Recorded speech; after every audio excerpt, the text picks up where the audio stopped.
ধ্যাৎ, শালা এক সপ্তাহ ধরে ফোন দিতেছি, ফোন ধরে না। কি যে হইলো আল্লাহ জানে।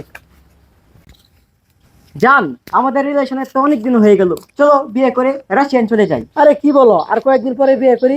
আমার আব্বু দুবাই থেকে আসুক। জান, বেশি দেরি করা যাবে না, ওখানে তো আমার বড় বড় বিজনেস আছে। তো বিজনেসের টাকা পয়সার ব্যাপারে একটু ভুলভাল বাজছে, টাকা পয়সার হিসাব আমার মেলতে পারছে না তারা। চলো জলদি বিয়ে করে ফেলি। চলো। কি, এটা সাদিয়া না? ওর সাথে ওই ছেলেটা কে? তাই দেখি। সাদিয়া না? সাদিয়া, এই ছেলের সাথে তোমার সম্পর্ক কি? কি বলো তুমি? সে তো আমার বয়ফ্রেন্ড। সাদিয়া, এই অভদ্র ছেলে কে? সাদিয়া, ও কি বলছে? আমাকে অভদ্র বলছে কেন?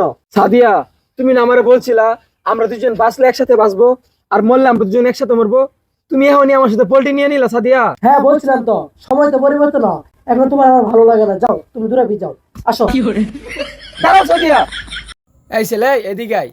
আমরা 2 দিন পরে রাশিয়ান চলে যাব। রাশিয়ান গিয়ে তোর জন্য আমি 2-3টা রাশিয়ান মাল পাঠিয়ে দিব। সত্যি বলতেছো সাদিয়া? সত্যি সাদিয়া রাশিয়ান মাল পাঠাবে আমার জন্য? আমি সত্যি বলছি, তোমার জন্য রাশিয়ান পাঠাবো।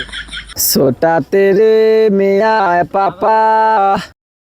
দোলা ভাই, আমার ভুলে যা। দোলা ভাই, দোলা ভাই আমার মাফ করে দিন। দোলা ভাই, দোলা ভাই আমার মাফ করে দিন। দোলা ভাই আমার মাফ করে দিন। দোলা ভাই, ও আসলে নাকি আপনার বউ? আর সাদিয়া, মনে রাখো রাশিয়ান গিয়ে কিন্তু আমার জন্য 2টা মাল পাঠাবা।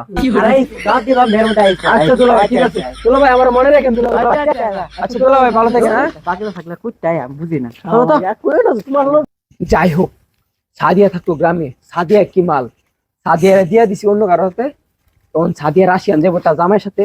রাশিয়ান গিয়ে আমার জন্য 2টা বালা বালা মাল পাঠাইবো। সেই সাপ তাই বাড়ির যাই।